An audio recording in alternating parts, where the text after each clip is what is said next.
Le veré, yo sé que cara a cara le veré. Señor, Padre, y pensar que nosotros estamos solamente a la vuelta de la esquina, Señor, de lo que Job vio miles de años atrás, Señor. Padre, para nosotros es una certeza que nuestro Redentor vive, Señor. Pero no solamente que Él vive, Padre, sino que Él vive en nuestros corazones, Señor. Y no solamente eso, Señor Jesús, sino que habrá una resurrección, Señor, que es de lo cual estamos hablando, Padre Celestial, y queremos, Señor, Padre, estar listos y apercibidos, Señor, para ese magno evento, Señor. Será el más grande evento que alguna vez le ha sucedido al mundo, Señor, y principalmente a tu novia, Señor. Padre, en esta mañana yo te ruego que tu palabra venga, Señor, y edifique nuestras vidas, Señor. Padre Celestial, que motive nuestros corazones. No hay algo más, Señor. Padre, todas las emociones pasajeras son eso precisamente, Señor. Pero solamente hay algo que se queda en nuestros corazones y es tu palabra, Señor. Es aquella que nos sostiene en momentos de dificultad, Señor. Es aquella, Padre Celestial, que nos da la certeza, Señor, de que no estamos caminando en balde, Señor. En esta mañana te ruego, Dios, que tu palabra pueda salir con libertad y que encuentre, Señor, corazones que la reciban, Señor, ya que para eso fue enviada. Y tú dijiste, Señor, que tu palabra no volverá a ti vacía, Señor.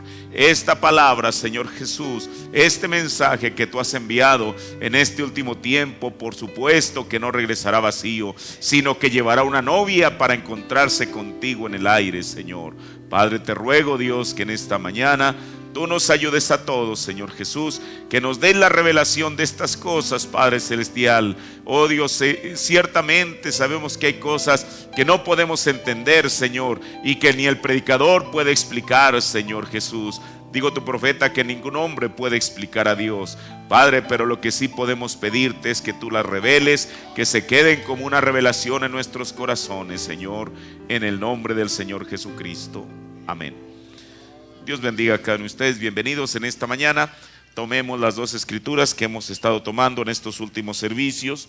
Una de ellas está en el Evangelio según San Mateo, el capítulo 13, y la otra está en el último libro de la Biblia, que es el libro del Apocalipsis. San Mateo 13.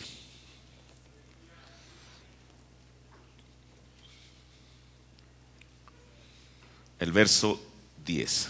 Verso 11, mejor dicho. Y él respondiendo, o sea Jesús respondiendo les dijo: porque a vosotros es concedido saber los misterios del reino de los cielos, mas a ellos no es concedido. Porque a cualquiera que tiene se le dará y tendrá más, pero al que no tiene, aún lo que tiene le será quitado.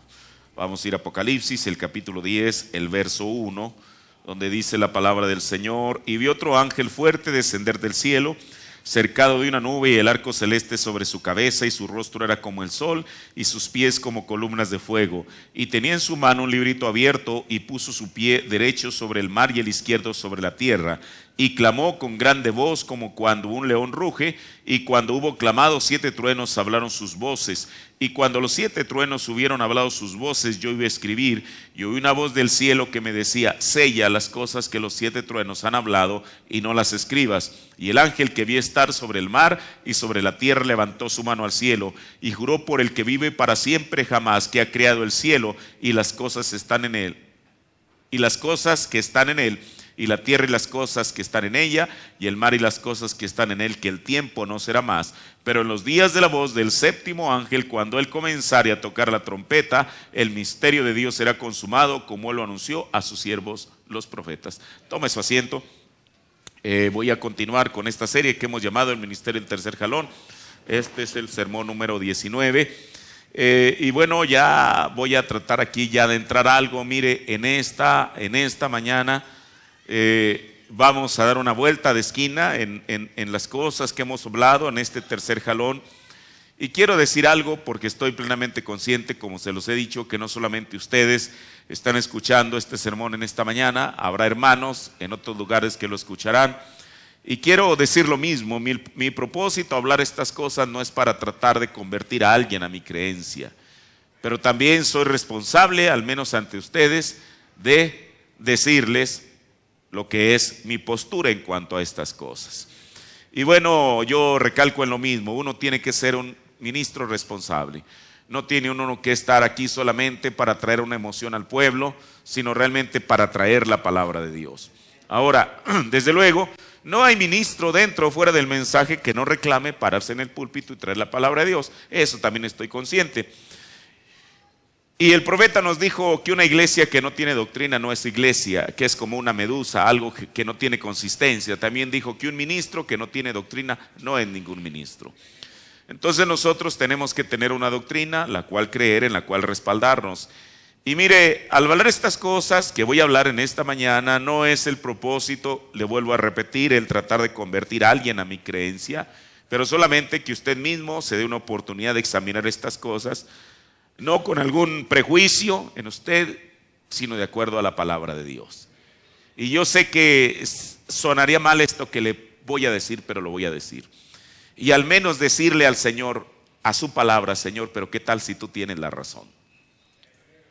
Bueno, no debería ser así, porque Dios siempre tiene la razón. Entonces, mire, porque hablamos y trajimos esa secuencia que...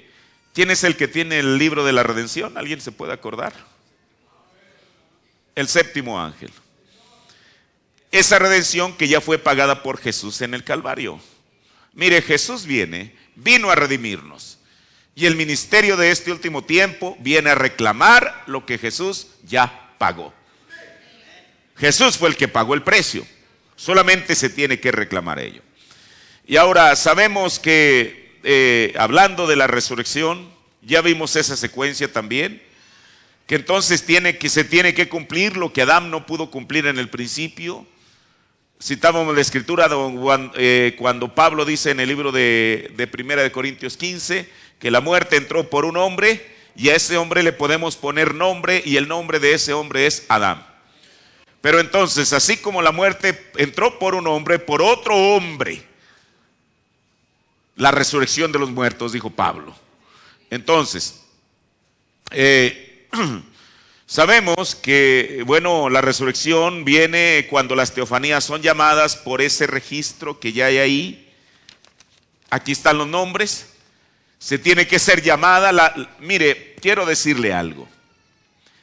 Usted sabe que en el ministerio del profeta de Dios, cuando falleció su primera esposa, ¿quién era? Hope. Cuando falleció su primera esposa, él lo dice, porque a nosotros no nos tocó estar allí, pero nosotros creemos lo que él dijo, que cuando él regresa, entonces él encuentra, digamos, o él va al lugar donde ella estaba, él encuentra inerte. Job ya había muerto. Y entonces él dice en los sermones de la historia de su vida, que él llega y la sacude, pero no era suficiente sacudir a su esposa, sino que él le dice Hope. Y él dice que ella le dijo que ella había traspasado las dimensiones de lo mortal a lo inmortal y que iba escoltada por ángeles, y que ella vio el palacio que el Señor le tenía ya. Pero entonces ella escucha que William Branham aquí en la tierra le dice Hope. Cuando ella escucha eso, ¿qué hace? Regresa una vez más al cuerpo y le dice, ¿por qué me llamaste? ¿Es verdad? En los últimos instantes, o cuando fue aquel fatídico accidente el 18 de diciembre de 1965, el hermano Billy Paul testifica que, bueno, él iba en el volante y su esposa iba en el asiento del copiloto. En aquel tiempo los autos no tenían cinturón de seguridad. Fue hasta a finales de los años 60 cuando lo comenzaron a implementar. En aquel tiempo los automóviles no tenían bolsa de aire para amortiguar un golpe. De tal manera que aquella colisión casi de frente, ahora sí que faro con faro, el faro izquierdo de él con el faro izquierdo del otro auto pegan. Y entonces, usted sabe, en cualquier colisión, el cuerpo por la inercia del probeta automáticamente lo manda hacia adelante. Pero no sale del auto. Él estrella el parabrisas. Yo tengo ahí algunas fotos de cómo quedó la vagoneta. Y entonces con el impacto su cuerpo rompe el volante. Y entonces parte del cuerpo de él, la mitad del cuerpo de él queda prensada en el volante. Y la otra parte está sobre el tablero encima del parabrisas. Bueno, el hermano Billy Paul dice que cuando él se dio cuenta de eso, porque él venía atrás de él, inmediatamente corren él y su esposa, y entonces Lois le dice: Billy, tu mamá está muerta. Porque la hermana Meda venía en el asiento del copiloto y ella con el impacto se mete, el impacto hace que ella se incruste debajo del auto. Y entonces él le dice a su papá: papá, mamá está muerta. Y él, semi inconsciente, le dijo: ¿dónde está mamá? Se refiere a su esposa. Le dijo: está a un lado tuyo. Él tenía los huesos fracturados. Dijo: Billy, ponme la mano encima de tu mamá. Él, como hizo, pone la mano y dijo: Señor, no nos abandones en estos momentos difíciles.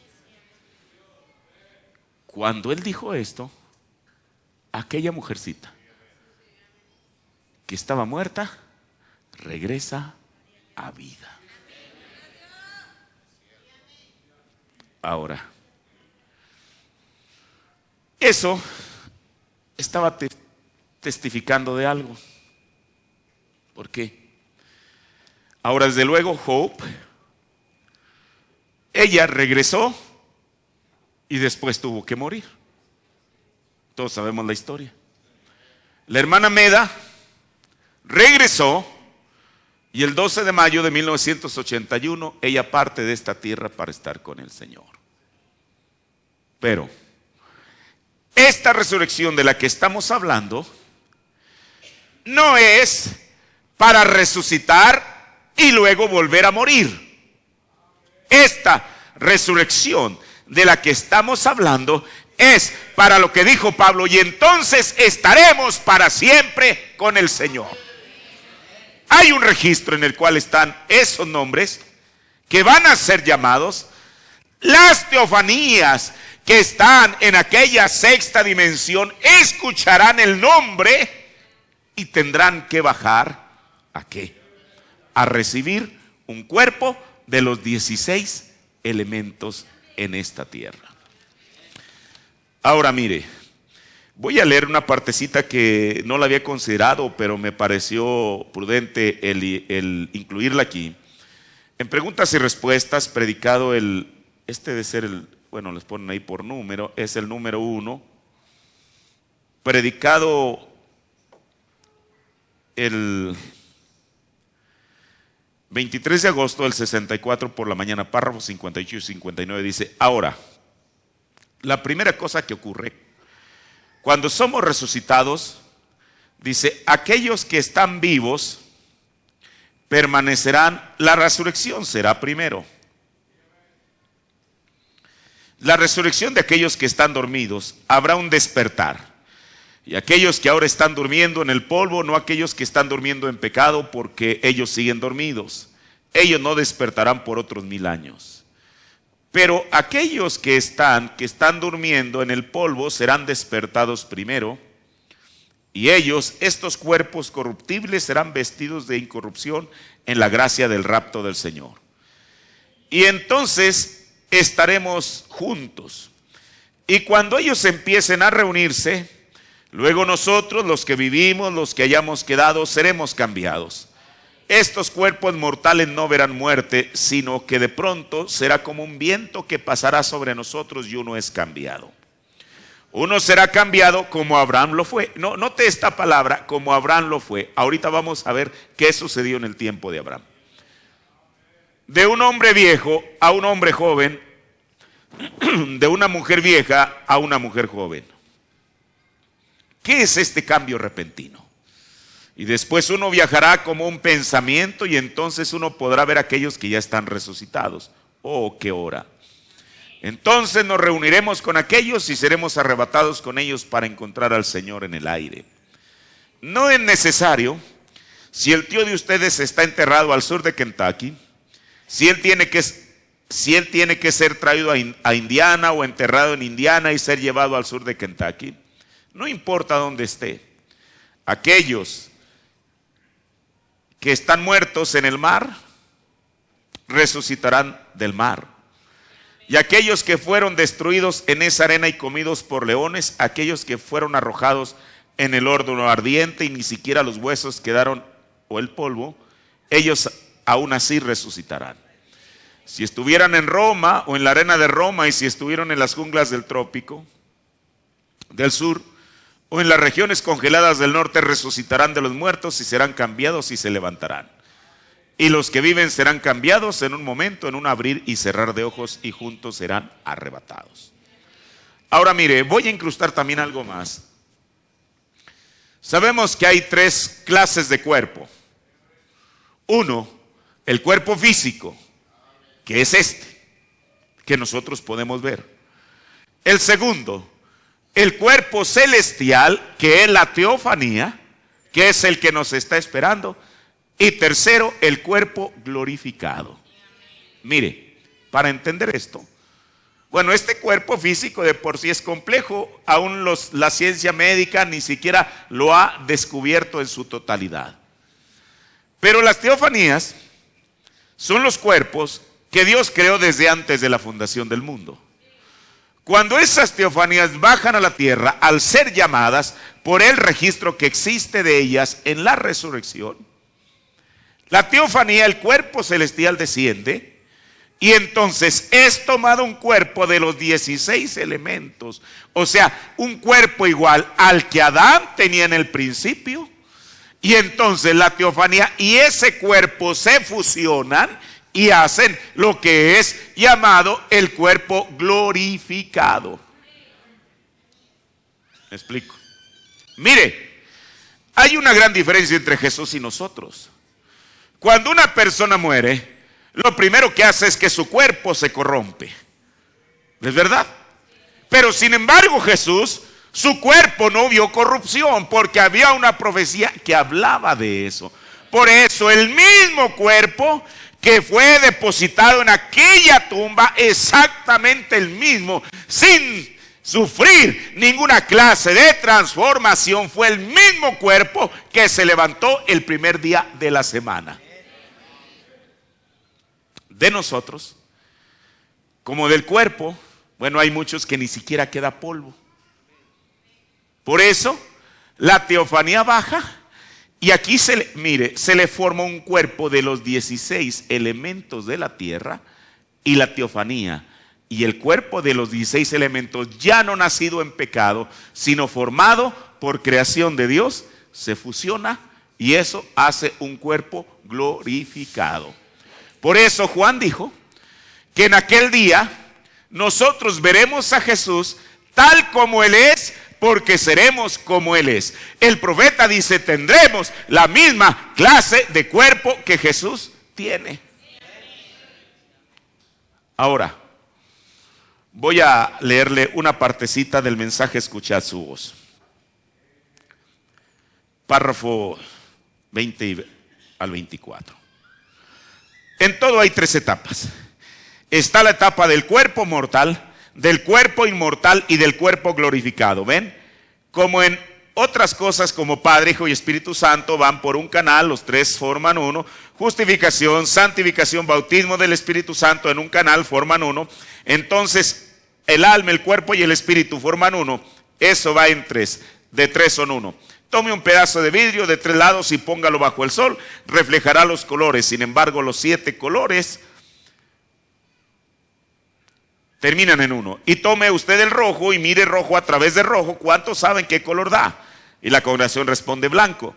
Blanco, ajá, no es extraño. El rojo a través de rojo se ve a blanco. El rojo es una señal de la redención. Y cuando Dios mira nuestros pecados rojos a través de la sangre roja de su Hijo precioso, quedan blancos. Así que, pero Él tiene que mirar a través de la sangre, si no, ellos aún estarían en pecado. Por lo tanto, tenemos que estar bajo la sangre. Y cuando el alma abandona el cuerpo, se va de viaje a un lugar de reposo en un cuerpo que está en la forma y apariencia de este cuerpo, pero que no es esta clase de cuerpo. Si usted se encuentra con sus seres queridos, no podrá estrecharles las manos. Mire, voy a hacer aquí una aclaración. Este sermón lo predica el profeta el 10 de octubre del 58. Él dice que usted no puede estrecharle las manos. ¿Por qué el profeta dijo esto? Y lo dijo en Preguntas y Respuestas de 1954 y lo dijo en otros sermones. ¿Por qué? Porque él no había tenido la experiencia de ir todavía más allá de la cortina del tiempo. Él fue más allá de la cortina del tiempo el 8 de mayo de 1960. Es lo que él pensaba, que usted no podía estrecharle la mano. Le digo, él mismo lo reconoce en los sellos, que él lo había predicado de esa manera, creo que es en el 6º sello, pero después que él va más allá de la cortina del tiempo, su pensamiento de eso cambia completamente. ¿Por qué? Porque él vio personas abrazándolo, ¿es verdad? Y diciéndole, mi precioso hermano. Ahora, continúo con esto, solamente hago esa aclaración. Usted podría hablarles, podría verlos, ellos lucen igual como se ven aquí. Porque cuando Pedro, Juan y Santiago vieron a Moisés y Elías, los reconocieron en el monte de la transfiguración. Mire, a mí me gusta eso. Que cada vez que el profeta hace una declaración, él la descansa en la escritura. Ahora, no obstante, es un cuerpo. Pero luego, cuando ese cuerpo, siendo un cuerpo celestial, cuando regresa de nuevo a la tierra, o sea, ese cuerpo celestial va a regresar a la tierra, según lo que dice el profeta. Recoge la sustancia en la cual una vez vivió. ¿Cuál es la sustancia en la cual una vez vivió? 16 elementos de la tierra.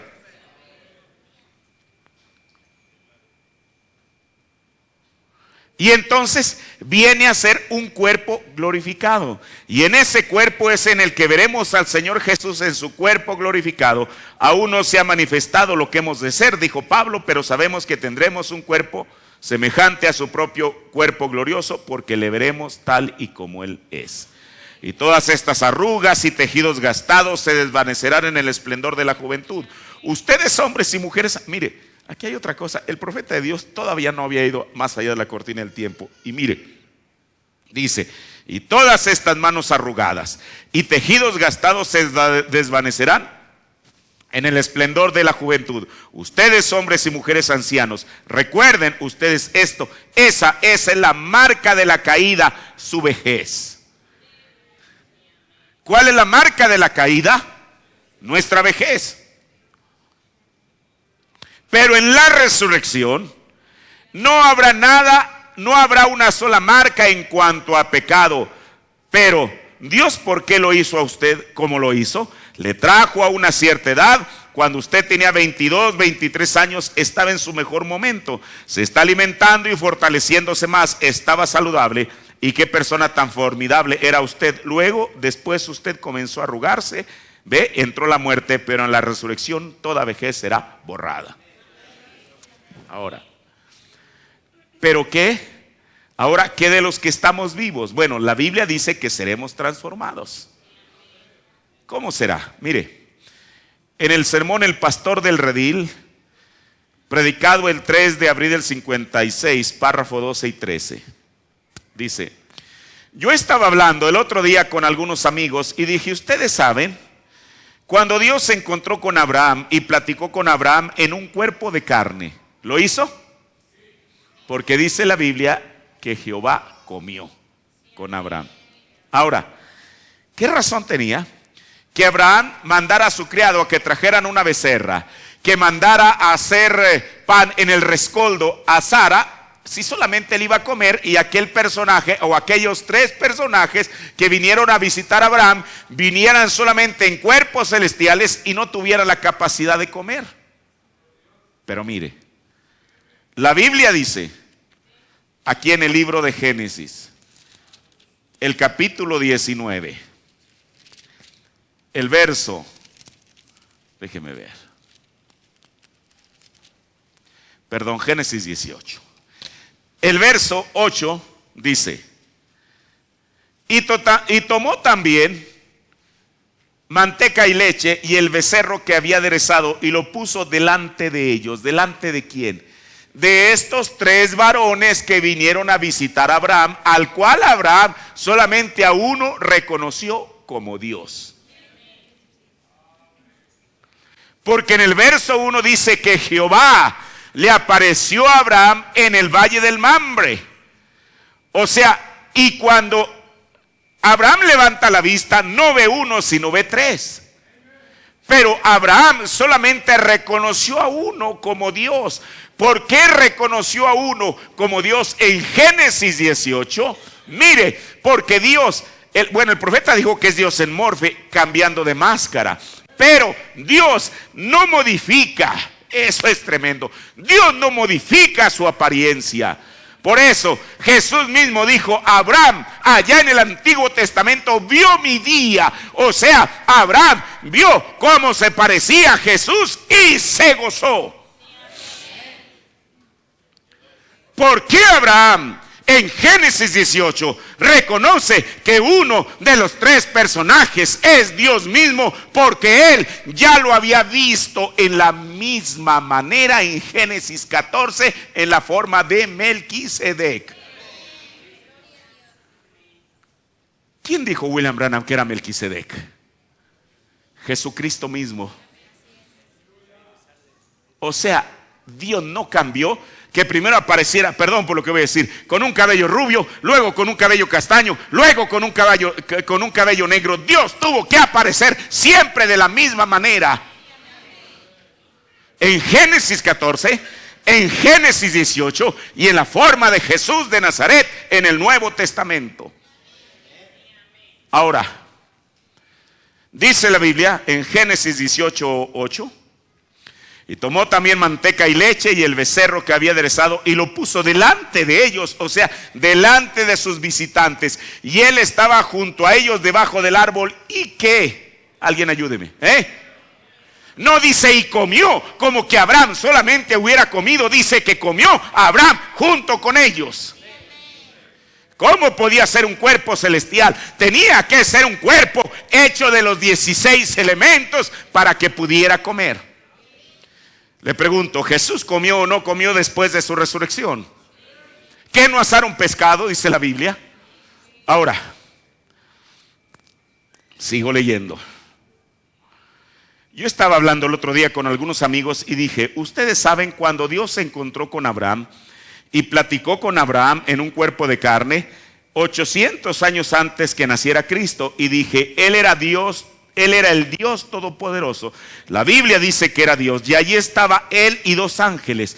Y Él tenía hambre cuando Él estaba allí. Y Él comió la carne de un becerro, bebió la leche de la vaca y comió algún pan de maíz y tenía mantequilla sobre él. Esa era una comida muy buena. Dios y 2 ángeles disfrutaron una comida terrenal. Así es. ¿Qué le parece? Ellos dijeron: mire, hermano Branham, ¿de dónde obtuvo él ese cuerpo? Yo dije: no lo limite a él a la fe de usted, hermano. Y yo le digo a esta mañana a usted también: usted no limite a Dios a la fe suya. ¿O qué cosa? ¿De qué está formado este cuerpo? Algo de petróleo, algo de potasio y algunas luces cósmicas y algunos átomos manteniéndolo unido. Eso es todo. No era nada de algún tiempo, lo es ahora. Y se está desapareciendo a nada y luego regresa una vez más en un estado glorificado. Ven, es tan solo un proceso como revelar una fotografía. Dije, lo único que Dios hizo, Él dijo, saben, según me dicen, que allá en Sodoma y Gomorra se está volviendo muy pecaminoso. Ahora, escuche esto que dice el profeta. Casi es hora de mostrar un ejemplo de lo que vamos a hacer en el mundo en el tiempo del fin. O sea, lo que sucedió en Génesis 18 fue un ensayo o un ejemplo de lo que Dios iba a hacer en el mundo. ¿Cuándo? En el tiempo del fin. Y si usted como cristiano está consciente que estamos viviendo en el tiempo del fin, entonces es en este tiempo cuando las cosas que Él hizo allá deben de ser hechas. Bueno, pero ¿qué fue lo que hizo? Así que Él tan solo dijo, ven acá Gabriel y ven acá Miguel. Y Él sopla. ¿Y qué pasa? Hermano, si dijo el profeta que Dios sopló de su mano y aparecieron mundos, ¿quién no puede soplar de su mano y aparecer un cuerpo?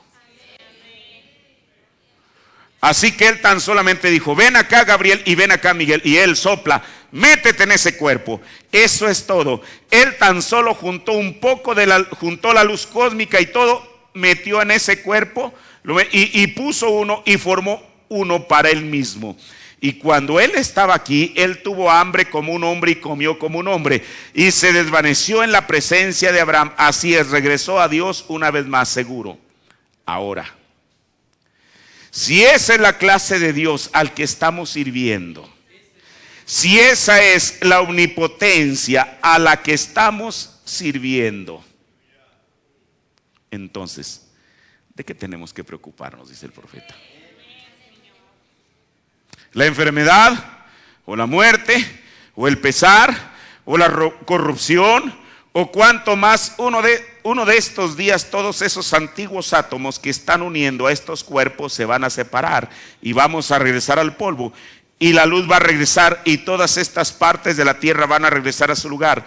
Pero en la resurrección, Él soplará. Métete en Él y eso será así, Señor. ¿No es eso maravilloso? Ahora, a partir de este momento es donde cobra relevancia la pregunta que le hicieron al profeta respecto a la posibilidad de que él hablara la palabra y que la persona estuviera en posición y listo para el rapto. Mire, yo no sé cuántos sermones llevo acerca de esto, lo que es la palabra hablada, quizá entre 5 y 6. Y a lo mejor de mi entendimiento, nunca diciendo que yo tengo una verdad absoluta, pero a lo mejor del entendimiento he tratado de tomar cita tras cita de la Biblia y cita tras cita del mensaje para traer esto en línea. Pero, ¿y todo eso está bien? Bueno, en mi parecer, todo está bien hasta aquí. Pero entonces nos vamos a encontrar con algo. Resulta que William Branham ya partió de esta tierra. Si estas cosas hubieran sido predicadas 50 años atrás, 55 años atrás, 60 años atrás, la gente hubiera dicho, ok, sí, eso va en línea con la palabra. Aquí está el profeta, solamente esperaremos a aquel que tiene el libro. Ahora mire, antes de 1963 él no había dicho eso. Lo dijo antes de comenzar a predicar los sellos, que él reveló ese misterio, que el libro le fue dado al séptimo ángel. Bueno, todas esas cosas están bien. El asunto es que él ya partió de esta tierra. Mire, esa pregunta o esto que yo le estoy comentando es un muro que se levanta, al cual mucha gente no puede mirar más allá. Y yo mismo me encuentro con ese muro. Bueno, todas esas cosas está bien, por lo que el profeta dijo en su mensaje, pero resulta que ahora el instrumento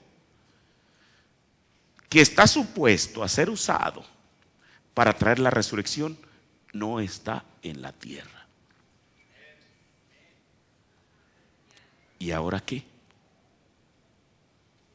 ¿Estaremos como los discípulos rumbo a Emaús, lamentándonos y diciendo, porque eso fue lo que ellos le dijeron a Jesús?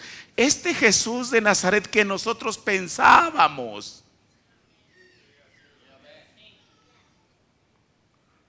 Pensábamos que iba a traer la restauración a Israel, pero nosotros lo vimos. Eso fue el domingo por la mañana. Antier en la tarde lo vimos que estaba colgado en la cruz. Lo vimos que fue bajado el cuerpo. Lo vimos que fue envuelto en un manto. Y vimos a José de Arimatea ir al sepulcro y depositar el cuerpo envuelto en una sábana en el sepulcro antes que dieran las 6 de la tarde, antes que comenzara el día de reposo. Qué desilusión para ellos. Ellos no iban cantando de alegría, iban cabizbajos, porque aquel en quien ellos habían cifrado toda su esperanza estaba muerto. ¿No dice eso la Biblia? Y sabe una cosa, en vez de que Jesús les echara el brazo, ellos no sabían que de quien estaban hablando allí estaba con ellos, que les echara el brazo y que le dijeran, ay hermanos, los compadezco, qué lástima que eso haya ocurrido. ¿Qué les dijo? Tardos e insensatos de corazón. ¿Para qué? Para creer lo que los profetas han dicho. ¿Qué no estaba escrito? Y en ese domingo, no fue un sermón de 1 hora donde la gente estaba bostezando, no, sino que ellos al llegar la tarde, ¿qué no dijo Jesús? Que Él se iba. Tomó la escritura desde Génesis y por toda la Biblia les reveló lo que de Él estaba escrito. Hermano, y yo creo que antes de pasar a lo siguiente, eso es lo que nosotros necesitamos en esta mañana: ver la Biblia, ver el mensaje, para ver lo que de Él está escrito. Por eso ya no es válido decir, es que yo creo porque así me doctrinaron. No, usted no debe creer porque así lo doctrinaron. Usted debe creer porque está en la Biblia y en el mensaje. Si no, no crea nada. Qué reprensión para ellos, tardos e insensatos de corazón, para creer lo que los profetas han dicho. ¿Qué no estaba escrito? No estaba escrito. Y yo le digo en esta mañana, ¿qué no está escrito?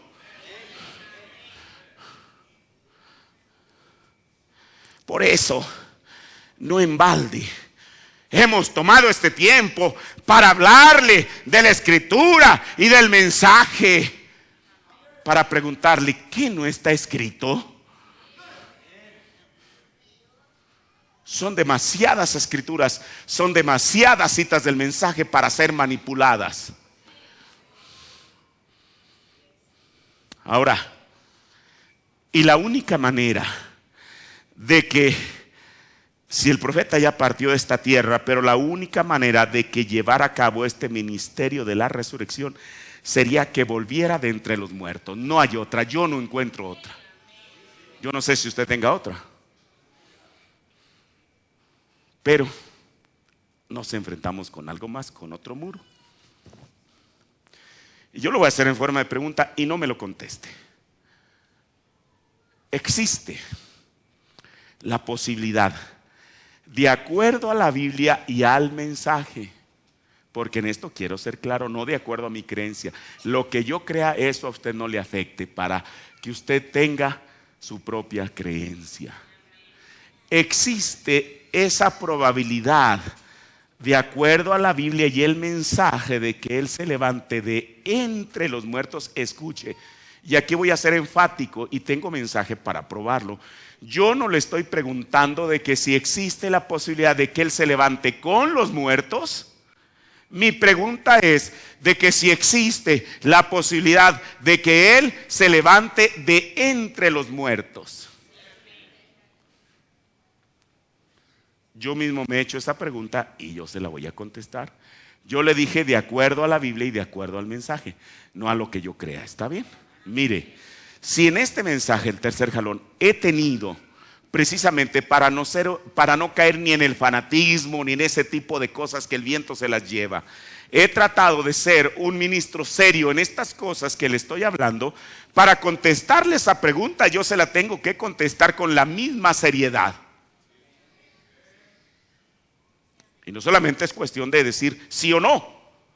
Si yo digo que no, tengo que demostrar por qué no. Pero si yo digo que sí, tengo que demostrar por qué sí. Yo le dije en un principio, en este asunto yo no voy a permanecer neutral, ni debo permanecer neutral. Pues un poco con los del no, sí soy de los del no. Y con los del sí, soy con los del sí. Eso fue lo que Pablo le reprochó a Pedro. O es sí o no es no, punto. Yo sé que con esto uno no queda bien con todo el mundo, ni es mi intención quedar bien con todo el mundo. Mi respuesta a la pregunta: existe la posibilidad de que, no decir un mortal porque eso puede incluir a cualquiera. Aquí no estamos hablando de usted, de mí, aquí estamos hablando de la persona de William Branham. Existe la posibilidad, si es que eso, ya lo vimos, es el ministerio del séptimo ángel, y él en los 19 años de ministerio internacional, no de que comenzó como pastor, de ministerio internacional, no lo llevó a cabo, y él ya no está aquí en esta tierra. Existe la posibilidad de que él sea levantado de entre los muertos para cumplir este ministerio. Yo le digo que sí. Ahora, para decir esto me compromete mucho. Yo tengo que probar mi dicho. No es un asunto que yo diga, ay, hermano, a mí me gusta tanto, me emociona esto, a mí me gusta más la iglesia, la idea del regreso o no regreso, o viceversa. Esto no es asunto de gustos. Este asunto o lo prueba uno o no lo prueba, y punto. Así. Ahora, mire, yo le dije que para comenzar con esto lo tengo que llevar a la Biblia. Y voy a llevarlo al ministerio de Dios mismo aquí en la tierra. ¿Quién es? Jesús de Nazaret.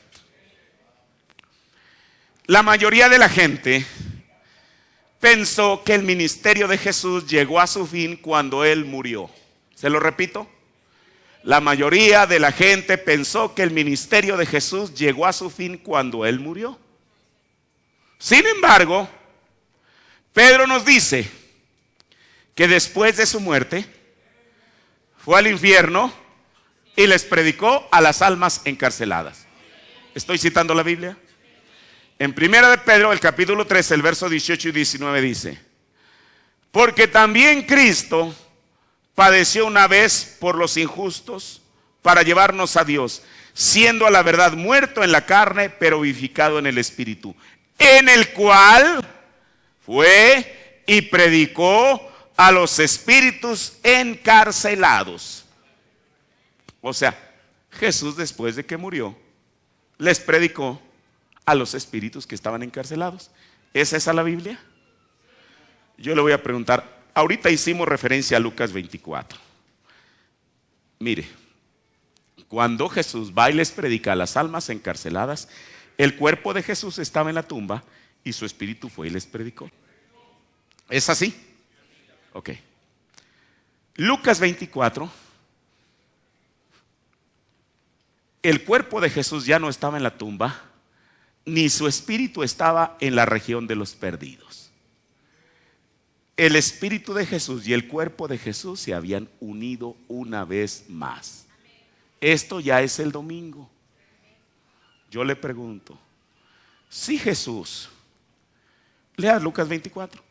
Si Jesús en Lucas 24, comenzando desde Moisés, dice la Biblia, y al decir Moisés yo entiendo desde Génesis, porque Moisés fue el que comenzó, el que escribió los 5 libros primeros.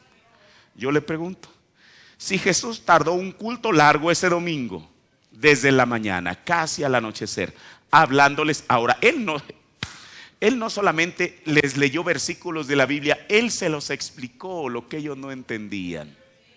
Yo me pregunto, si Jesús tomó su propia palabra y les explicó qué estaba haciendo Él con ellos, les estaba predicando. ¿O estoy manipulando la escritura? Entonces, Jesús predicó o no predicó después de su muerte, de acuerdo a la Biblia solamente. Y bueno, hizo muchas cosas que quizás después veamos, pero mire, mi punto es este. Eso es lo que nos dice Pablo. Pedro. Ahora, pero aquí hay algo. ¿Alguien me puede decir cómo se llama esta serie de la que estamos hablando? El ministerio del tercer jalón. William Branham dijo que cuando Jesús va y les predica a las almas encarceladas, ese fue el tercer jalón de Jesús. Almas encarceladas, párrafo 279 al 281. Pero su tercer jalón, o sea el tercer jalón no de William Branham sino de Jesús, pero su tercer jalón fue cuando él les predicó a los espíritus que ya no podían ser salvos. ¿Qué fue eso? El ministerio del tercer jalón de Jesús. Ellos estaban allá abajo, en donde estaban esos grandes ojos pintados, haciendo les predicó a las almas en el infierno que no aceptaron la misericordia, sino que estaban eternamente separadas de la presencia de Dios. Pero sin embargo, ellas lo tenían que reconocer lo que él era, porque Dios lo llevó allí. Ahora, esto es hablando de Jesús. Ahora el profeta nos va a hacer una pregunta a nosotros que va a retar nuestra fe. Aquí mismo el siguiente párrafo. Me pregunto si su ministerio escala de la misma manera en los últimos días como fue. Hermano, ¿usted está entendiendo esto? Jesús está hablando, William Branham está hablando de Jesús, que después de su muerte él va y les predica a las almas encarceladas. Y él dice que eso fue el tercer jalón de Jesús. Ahora, para mí no es un reto creer que Jesús murió, su cuerpo fue puesto en la tumba. Eso cualquier religioso lo cree. Y alguien que tiene un poco más de luz sobre esto se dará cuenta que Jesús en su espíritu fue y les predicó a las almas encarceladas. Cualquier persona sin profesar cree en el mensaje. Si uno le muestra esas citas, a menos que sea obstinado, va a decir, sí es verdad. Eso es a nivel del mundo religioso. A nivel del mensaje, cualquier persona, no porque yo la lea, sino que en ocasiones anteriores haya leído esta cita, podrá decir, sí, ese fue el tercer jalón de Jesús, ¿verdad? Pero luego la pregunta es, dice el profeta, me pregunto si su ministerio escala de la misma manera en los últimos días como fue. ¿Eso sucediendo otra vez en los últimos días? ¿Cuándo? ¿En la edad de Lutero? ¿En la edad de Wesley? ¿En el milenio? ¿Cuándo? En estos tiempos. Así como el Padre me envió a mí así yo os envío a vosotros. Las obras que yo hago, vosotros también las haréis. Perdidas nunca podían ser salvas. Ellas habían rechazado la misericordia. Ese fue su tercer jalón. Ahora mire, para apuntalar esto, el tercer jalón, independientemente de que la gente lo crea o no lo crea, todos van a tener no quiero decir beneficio, porque en uno no es tanto beneficio, su repercusión. Mire, apartando la mirada hacia Jesús, párrafo 49, dijo el profeta, se está apretando, él está hablando del concilio mundial y esas cosas, y entonces cuando ese tiempo llegue y la presión llegue al grado que uno es echado fuera por la presión, entonces fíjense en lo que estoy a punto de decirles en unos minutos. Fíjense en ese tercer jalón. ¿En qué nos habremos de fijar? Mire, hermano, cuando eso venga, va a ser un tiempo difícil. Si el hermano Branham dijo en las edades de la iglesia que Jesús viene en un tiempo de confusión y desorden, si hay un tiempo en el cual eso se va a agudizar, va a ser en ese tiempo. Porque entonces usted hasta entonces se dará cuenta si vino a la iglesia en balde o si realmente vino para saber su posición y a qué mirar en ese tiempo. Por eso a usted no le conviene dormirse y no porque yo esté predicando. Ahora, dice, y cuando ese tiempo llegue y la presión llegue al grado que uno se ha echado fuera por la presión, entonces fíjese lo que estoy a punto de decirles en unos minutos. Fíjese en el tercer jalón entonces. ¿A dónde va a mirar usted? Al tercer jalón. El asunto es que de este tercer jalón no sé cuántas interpretaciones haya. ¿A qué mirarán? Entonces, ven, note. Y será absolutamente para los que están totalmente perdidos. ¿Qué no es lo que acaba el profeta de decir? Lo que hizo Jesús 2000 años atrás. El tercer jalón será para los que están totalmente perdidos, 1. Pero será para la novia, 2. Y la iglesia, 3. ¿Quién es la iglesia? La Virgen Fatua. Ahora, regreso a Jesús. Cuando Jesús resucitó de entre los muertos, dice la Biblia que se les apareció a muchos. Primera de Corintios, el capítulo 15, el verso 5 al 8, dice, bueno, primeramente le apareció a 2 mujeres, ¿verdad? Que fueron las primeras que se dieron cuenta que la tumba estaba vacía. ¿Es verdad? Ese es el orden de la Biblia. Luego dice Pablo, y que apareció a Cefas. ¿Alguien puede decir quién es Cefas? Pedro. Y después a los 12. Mire, yo siempre tengo esta pregunta: ¿por qué Pablo dijo que a los 12 si Judas ya no estaba allí? Y es más, Judas estaba muerto para comenzar. Aquí hay algo que ver, ahorita no se lo voy a explicar. Después apareció a más de 500 hermanos juntos, de los cuales muchos viven aún. ¿Por qué Pablo dice esto? Porque se cree, la mayoría de los escritores dicen que Pablo escribió sus epístolas entre los años 63 y 66 después de Cristo. Del año 33, que Jesús resucita entre los muertos, al año 63, donde aparentemente esta escritura fue escrita, habían pasado 30 años. En esos 30 años, muchos de los testigos habían muerto. Eso es natural. Por eso Pablo dijo, miren hermanos, unos ya se murieron, pero unos están vivos todavía. Si ustedes quieren tener la certeza de que Jesús resucitó, vayan y pregúntenle a ellos. Ahí están 2, 3 testigos todavía que les pueden decir que eso es cierto. Ahora, después apareció a Jacobo y después a todos los apóstoles, y el postrero de todos, como un abortivo, me apareció a mí, dice Pablo. Aquí, en el entendido que en el versículo 8, Jesús no le apareció físicamente con un cuerpo físico a Pablo. Él le apareció en forma de la columna de fuego. Aunque yo he encontrado en el libro de los Hechos que dice la Biblia que Jesús le apareció a Pablo, no en Hechos 9, después de que él es convertido. Yo creo que Jesús se le debe de haber aparecido en una visión tal y como Jesús era. Ahora, pero quiero que note.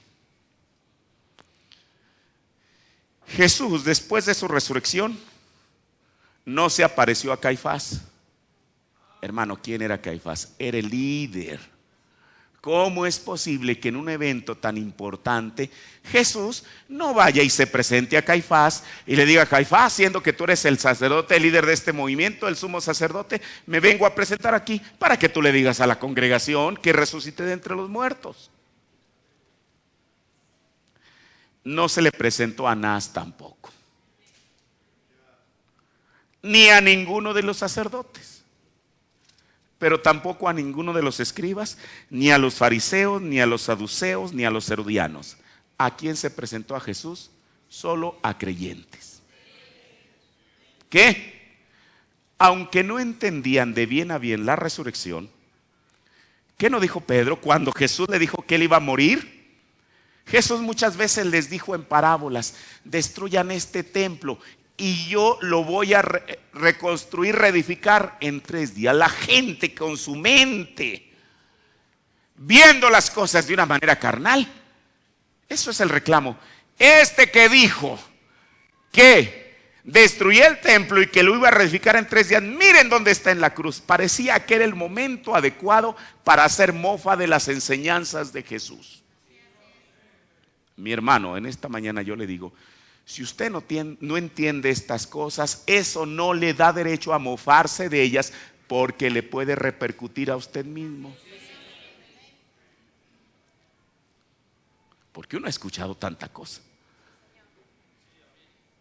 Yo digo: ¿para qué el hombre quiere pisar con zapatos de tachuela donde aún los ángeles temen andar? ¿Para qué? Si no lo entiende, déjelo en paz. Pero no lo contradiga.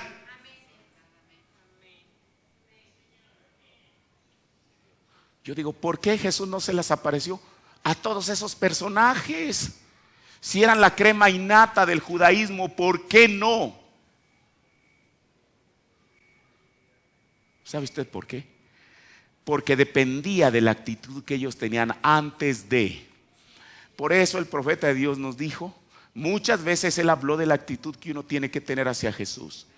Dijo el hermano Branham, y apenas acabamos de poner ese texto, creo ayer o antier, que mucha gente, y eso es verdad, eso es bíblico, no solamente la mujer con flujo de sangre, tocaron a Jesús y extrajeron de él virtud. Dijo: pero mientras otros agarraron un palo, profetízanos y dinos quién te pegó. Dijo el hermano Branham: ¿usted cree que estos individuos alguna vez iban a obtener algo de Jesús? Nada y nunca. Y nunca lo obtuvieron. Dijo el profeta: por eso depende la manera en que usted lo aborde a él. Y la manera en que usted aborda a Jesús es la manera en la cual usted aborda su palabra. Yo nunca me he burlado de la creencia de alguien más, cada quien que crea lo que quiera. Pero sí, la palabra corrige el error. De eso sí estoy de acuerdo. Ahora, y no solamente eso, hermano, por si esto fuera poco, perdón por decirlo de esta manera, por si esto fuera poco, Jesús les ministró durante 40 días. ¿Qué le parece? Eso es lo que dice la Biblia. ¿Cuándo fue? Después de su muerte. Y el hermano Branham dijo que el ministerio de Jesús se volvería a repetir en estos últimos días. El asunto es que uno no mira tan lejos. Oh, sí, discerniendo a la gente. Pero después de todo, la gente que el profeta discernió hace 50 años, ¿dónde están? ¿Cómo están? Si William Branham dijo que ese ministerio se volvía a repetir, es porque escuche, el ministerio. Pero se lo voy a decir sinceramente, hoy el Facebook está plagado de eso, de profetas que los promueven o se autopromueven, lo que sea. Yo no reconozco, usted lo puede hacer, yo no reconozco a otro profeta que no sea William Branham para este tiempo. Que la demás gente tenga lo que quiera tener, yo no reconozco ninguno. Y no lo reconozco. Entonces, si el profeta dijo que el ministerio de Jesús se va a repetir, tiene que ser repetido a través del mismo vaso. Almas encarceladas, párrafo 206. Habrá un ministerio que mostrará grandes prodigios. Joel así lo dijo. Usted dice: ah, sí, hermano, pues es que eso fue en el avivamiento de los años 40, 50 con William Branham. El profeta de Dios en 1963 no está hablando de un evento en tiempo pasado. Si él dice habrá un ministerio que mostrará grandes prodigios, Joel así lo dijo, es porque este ministerio estaba en el futuro. Pero no habrá más tiempo para la redención. Porque si esto que el profeta de Dios dice fue en tiempo pasado, entonces, hermanos, nosotros estamos perdiendo el tiempo en esta mañana. Si ya no hay tiempo para la redención, ¿qué estamos haciendo aquí? Todo se ha terminado. El Cordero ya ha tomado su libro y su redención está terminada. Así como Jesús primero predicó y fue rechazado, Y luego fue allá tras de aquellos que estaban allá adentro, les predicó a aquellos que estaban en prisión, que no se podían arrepentir, no era tiempo para ser salvos. Ese mismo ministerio se tendrá que repetir otra vez. ¿Alguien me escuchó? Repitámoslo, repita junto conmigo. Ese mismo ministerio se tendrá que repetir otra vez. Le pregunto, ¿esto que usted acaba de repetir son palabras de Francisco Holguín? Entonces, ¿yo de dónde lo saqué? De almas encarceladas. Ese mismo ministerio se tendrá que repetir otra vez. ¿Qué si esto pudiera ser el tercer jalón para los perdidos eternamente? Eso quiere decir que hay algo en el futuro que no hemos visto todavía. Esa parte del tercer jalón que tiene un destinatario. ¿Quiénes son? Los perdidos eternamente. ¿Qué si es? Yo espero que no sea. ¿Qué si es? Piénselo solo un momento ahora. ¿Qué si es? Dios no lo permita. Yo tengo hijos, ven, pero sí parece estar muy cerca aquí. Ahora mire. El sistema de Dios es el mismo y no cambia. Y no va a cambiar. Aun cuando yo lo niegue, Dios no va a cambiar su programa por mi creencia. Dios, y uno dice, bueno, entonces Dios ¿cómo obra? Él siempre va a obrar de acuerdo a su palabra. Eso es lo que a mí me da la garantía en esta mañana. Almas encarceladas, párrafos 115 y 116. Y Jesús mismo dijo, como el Padre me envió, así también yo os envío. Y como el Padre lo envió a predicar a los vivos, a aquellos que tenían esperanza, y luego presentar el mismo mensaje a aquellos que no tenían esperanza. Parece ser que encaja en este tiempo, que eso se tendrá que hacer porque el Espíritu de Cristo que está viviendo en nosotros no cambia la naturaleza de Él, ni tampoco cambia el sistema de Dios.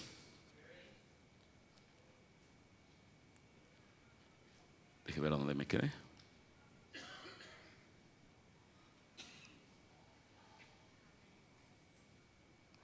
Él debe ser el mismo en cada generación. Él debe ser el mismo. Él dijo, como el Padre me envió, así también yo os envío.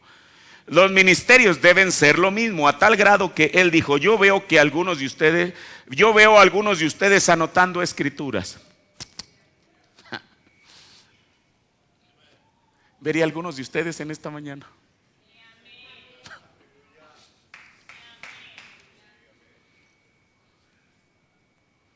San Juan 14:12, el que en mí cree, las obras que yo hago, él también las hará. Ven, las obras predicando a los perdidos, sanando a los enfermos y luego a los que es imposible que sean salvos. Ven, la obra siguió lo mismo.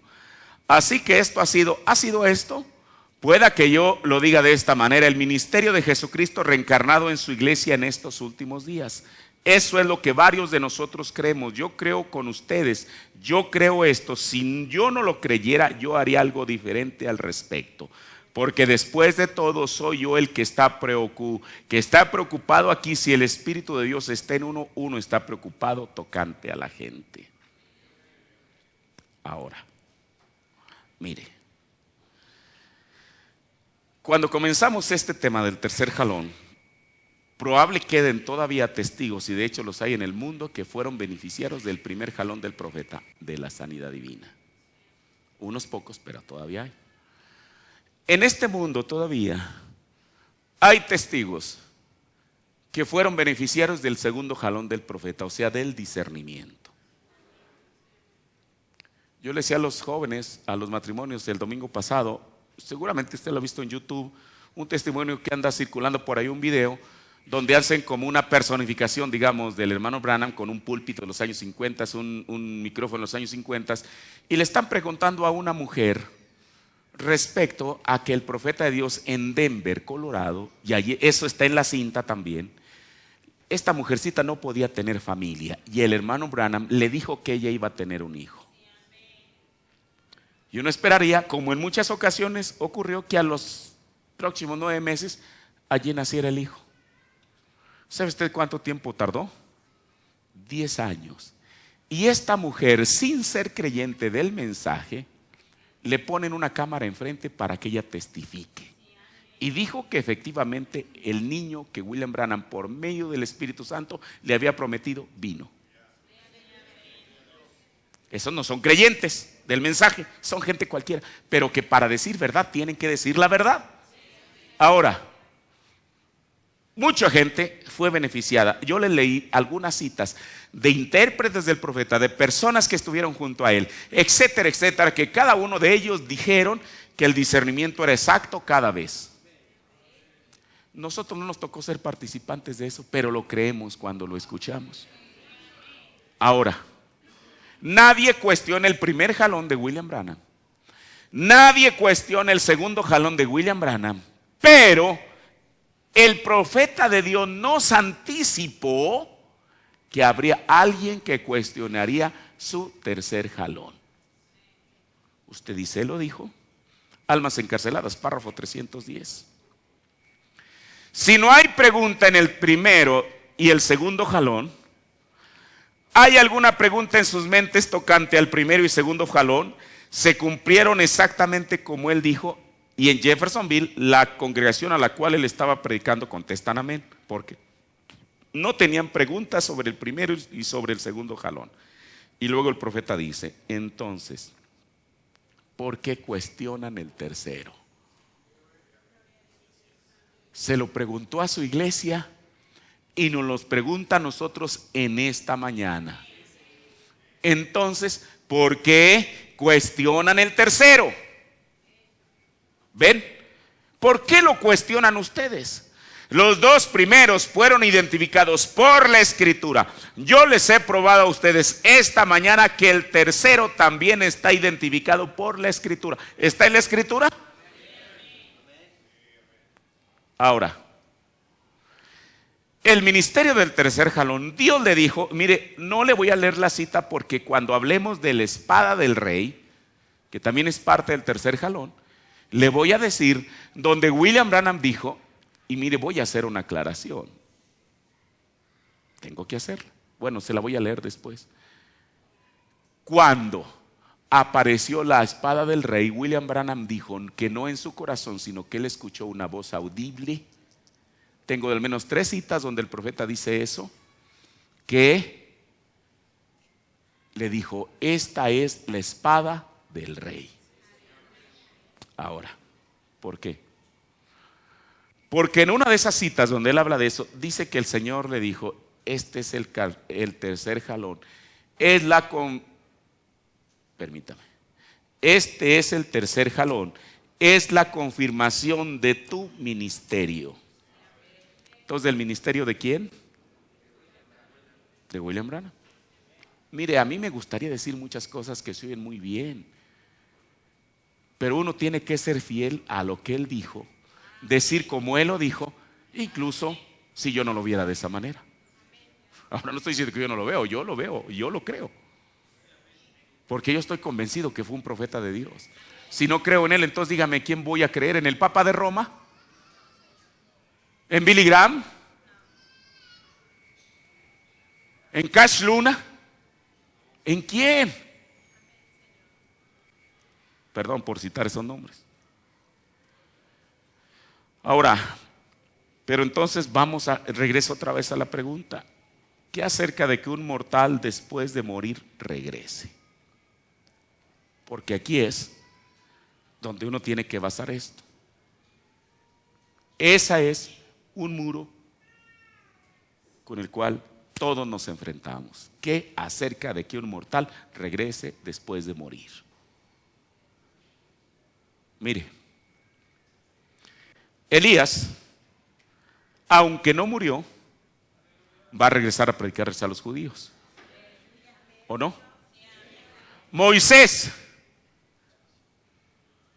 que sí murió, va a regresar a predicarles a los judíos.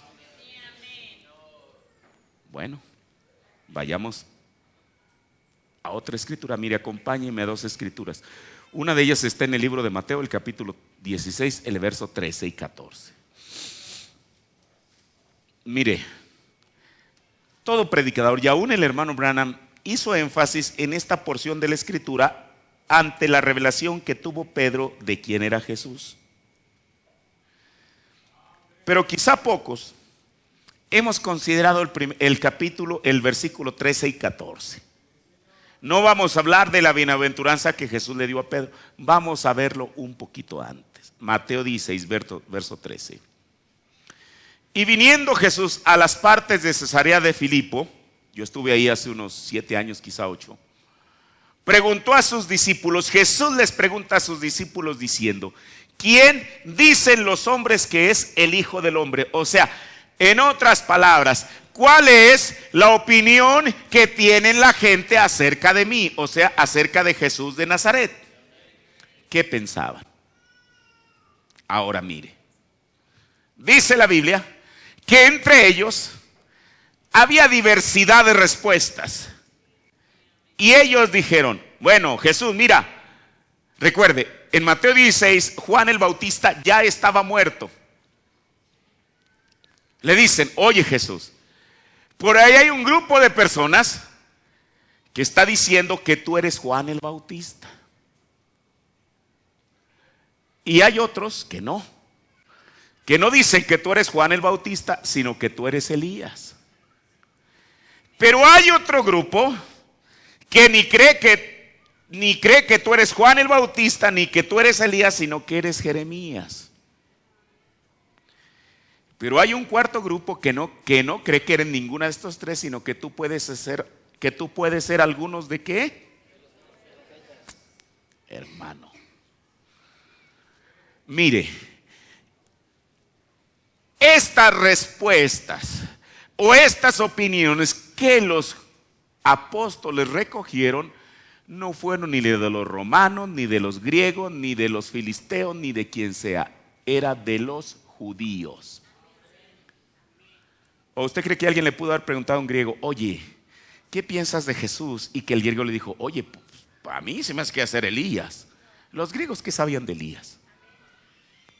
Le hubieran preguntado, bueno, se parece a Aristóteles, se parece a Platón, se parece a Cícero, por alguna de sus filosofías, por decirlo de esa manera.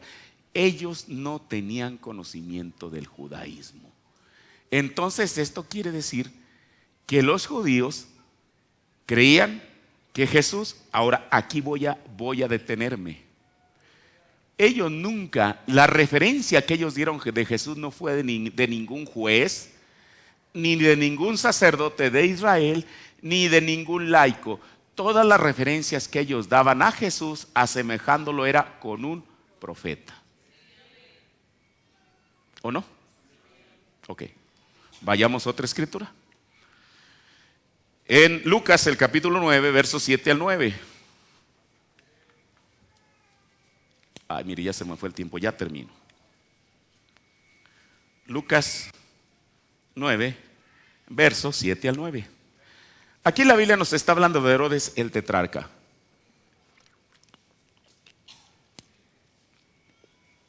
Este personaje Herodes quizá tenía un cargo de conciencia, porque por mandato de su esposa, y más que de su esposa, de su hija, él había ordenado que decapitaran a Juan el Bautista. Y bueno, la Biblia dice que él apreciaba a Juan, pero bueno, el peso de las mujeres pesó más. Y entonces, en Lucas 9, versos 7 al 9 dice, y oyó Herodes el tetrarca todas las cosas que hacía. ¿Que hacía quién? Jesús. Y estaba en duda, porque algunos decían que Juan, aunque había sido decapitado, había resucitado de los muertos. En el siguiente verso dice, en el verso 8, y otros, Elías ha aparecido. Y otros, algún profeta de los antiguos ha resucitado. Y Herodes dijo a Juan, yo degollé. ¿Quién pues era este? ¿De quién yo oigo tales cosas? Y procuraba verle. Ahora, hermano, tomando estas dos referencias en la Biblia, quiere decir que para los judíos Mire, yo una vez escuché a un hermano colombiano y yo dije, este hombre tiene mucha razón en lo que dice.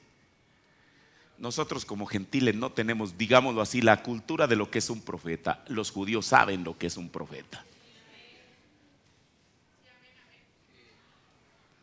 Entonces, para los judíos, escuche, no era imposible creer que algún profeta hubiese resucitado y estuviese predicando. Según las dos partes, dos citas bíblicas que acabamos de leer.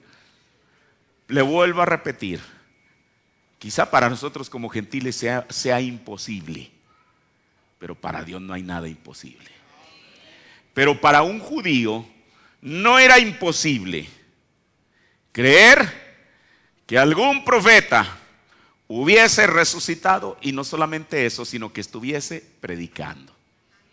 De otra manera, ¿qué caso tendría que ellos pensaran que Jesús o era Juan el Bautista, que ya había muerto, o era Elías, que aunque no había muerto pero fue llevado por el Señor, o era Jeremías, que también había muerto, o era alguno de los profetas? Y Lucas dice textualmente en Lucas 9:8, y otros, Elías ha aparecido, y otros, algún profeta de los antiguos ha resucitado. Hermano, esto que yo le estoy leyendo es la Biblia. Ahora, claro, en el entendido lo sabemos que Jesús ni era Juan el Bautista, ni era Elías, ni era Jeremías, ni era alguno de los profetas de la antigüedad. Jesús era el Mesías.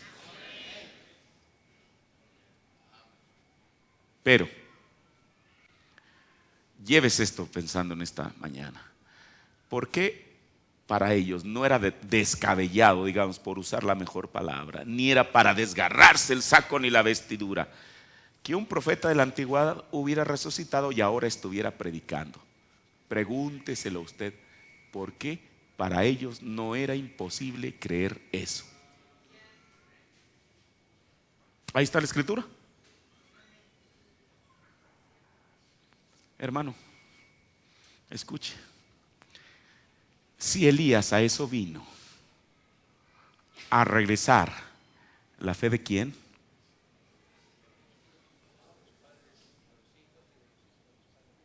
De los hijos que somos nosotros. A los padres le pregunto, ¿a convertir, a regresar la fe de quién? De los hijos a los padres. Si los padres tuvieron esa fe, ¿por qué los hijos, quienes está supuesto a hacer regresar su fe a la de aquellos, por qué no la tienen?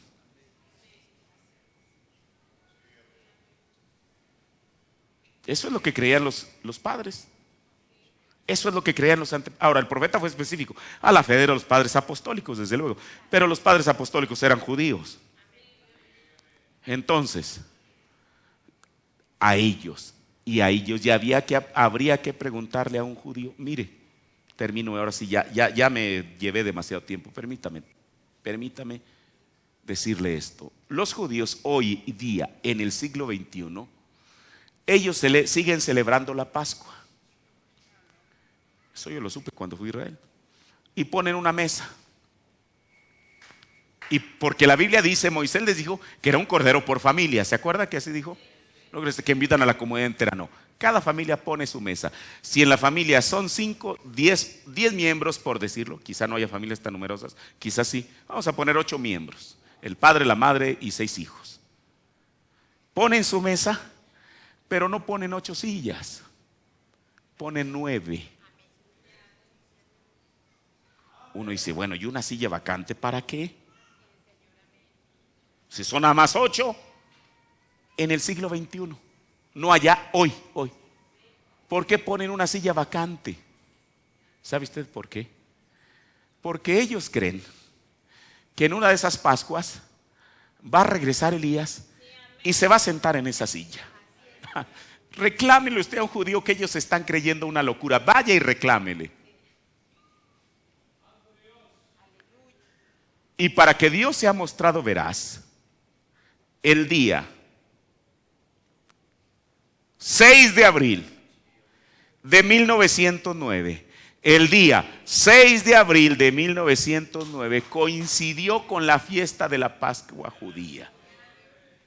Así que esa noche del 6 de abril de 1909, ellos pusieron su mesa y dejaron la silla vacante, esperando que el Elías había de venir a ellos. Hermano, qué cosa.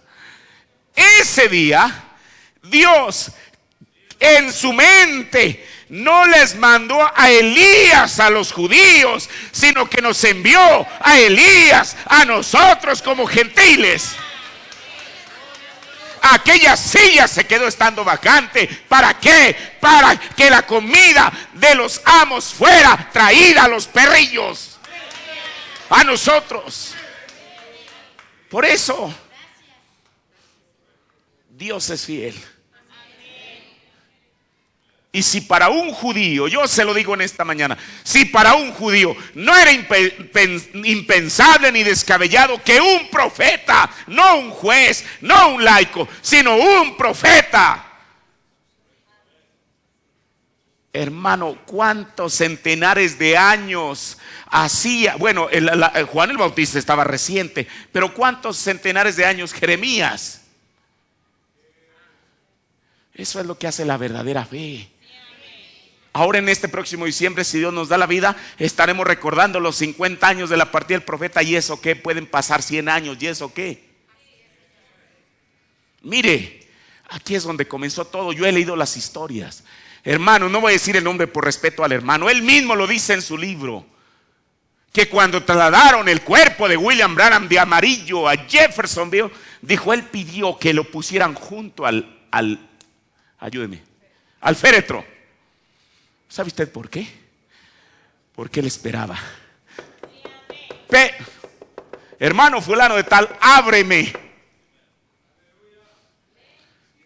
Si lo esperaba hace 50 años, ¿por qué no lo espera ahora? ¿Qué hizo la diferencia? ¿El tiempo? En un principio. Por eso el diablo sabe a dónde atacar. Cuando el diablo quiere un escándalo, inmediatamente voltea las cámaras a Jeffersonville. Porque la mayoría de los gentes ancianos, no los nietos, aquellos que les tocó estar cerca de William Branham. Este hermano Hickerson, él ya partió con el Señor. Yo tengo el video, tengo testimonios de quien sea, de los más ancianos de allá. Para ellos esto que yo le estoy diciendo no es motivo de escándalo. Ellos lo creen y lo esperan. Es más, yo estuve en el cementerio Eastern en Jeffersonville, donde a un lado de la tumba del profeta está la tumba de un hermano llamado Ben Bryan. Y él en su epitafio, escuche, el hermano Branham dijo que él quería que su epitafio, creo que lo escuchamos, hoy lo acabo de escuchar, dijo que fuera igual de Abraham, como el de Abraham.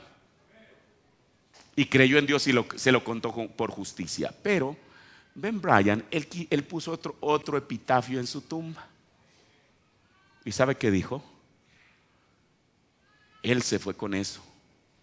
Él prometió que cargaría esta vereda una vez más.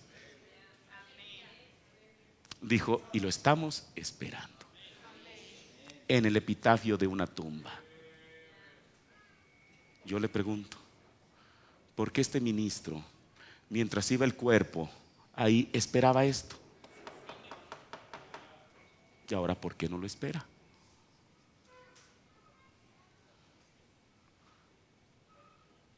¿Sabe una cosa? Por eso, a pesar de lo que se diga, William Branham nunca dijo que Sara era un tipo de la novia. Nunca. Dijo que Sara era un tipo de la edad wesleyana. Porque fue Sara quien razonó y le dijo a Abraham, Abraham, ella no negó lo que Dios dijo. Sí, Abraham, el Señor nos prometió un hijo a ti y a mí. ¿No se los prometió?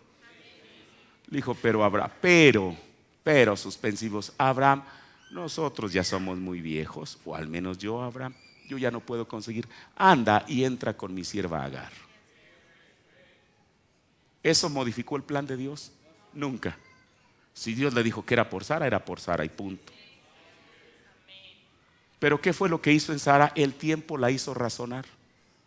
Dijo, eso ya no va a ser posible. Hermano, Para un creyente, ¿qué importa el tiempo? Pueden pasar 50 años, pueden pasar 100 años, pueden pasar 200 años y la promesa de Dios es la misma. Póngase de pie. Padre, yo te agradezco, Señor Jesús, por esta porción de tu palabra, Señor. Señor, ¿qué podemos hacer, Señor, sino solamente creer, Señor? Padre, tu palabra es verdad y siempre diremos que tu palabra es verdad, Señor. Padre, tú no nos has mandado a razonar la palabra ni a encontrarle una explicación científica, Señor, ni siquiera una explicación lógica, Señor. ¿Cómo podía Abraham, Señor Jesús, explicar que él, siendo de 100 años y Sara de 90, tendrían un hijo, Señor? Él solamente lo creyó y tú se lo contaste por justicia, Señor. Padre, hoy es la misma cosa, Señor. Padre, solamente tenemos que creerle a tu palabra, Señor. Tu palabra siempre será la verdad. Hay cosas, Dios, que están más allá de nuestro entendimiento y no te pedimos entenderlo todo, Señor. ¿Qué hombre puede entender a Dios? Pero al menos sí te pedimos que nos dé la fe, Señor, para creerlo todo, Padre. Y que esto nos ayude, esta promesa, Señor, en nuestro caminar cotidiano, Señor Jesús. Bendice a tu pueblo, bendice a tus hijos en esta mañana, y que tu palabra, Señor, caiga en un suelo fértil, Señor, en un corazón, Padre, en el cual pueda germinar esta semilla. Gracias, Señor, en el nombre del Señor Jesucristo. Amén. Gloria a Dios. Oiga, es bonito ese canto. ¿Por qué no lo cantamos? Oh, yo siempre amaré esa cruz. Número 100.